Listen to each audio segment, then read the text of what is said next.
Consultancy అంటే అర్థం ఏందంటే practice of providing a third party like with expertise అనే matter in exchange for a like for some money. ఈ service వచ్చేసి ఏమేమి ఇన్వాల్వ్ అయి ఉంటుందంటే, ఒకటి అడ్వైజరీ సర్వీసెస్ అని అయి ఉండొచ్చు, లేదంటే ఇంప్లిమెంటేషన్ సర్వీసెస్ అయినా అయి ఉండొచ్చు. These are the two types of services under consultancy. బేసికల్గా వర్క్ చేసే ప్రతి ఒక్కరు కూడా ఒక కన్సల్టెంటే.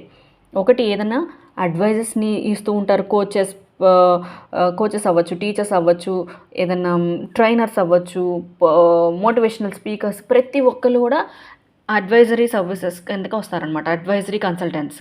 అదే agency owners, freelancers, service providers వీళ్ళందరూ ఉన్నారు కదా, వీళ్ళందరూ ఇంప్లిమెంటేషన్ సర్వీసెస్. వాళ్ళు వాళ్ళ నాలెడ్జ్ని సర్వీస్ రూపంలో ఇంప్లిమెంట్ చేసి ఇస్తున్నారు. ఇది ఇంకొక టైప్ ఆఫ్ కన్సల్టెన్సీ అనమాట. వీళ్ళు ఎప్పుడు కూడా అన్బయాస్డ్గా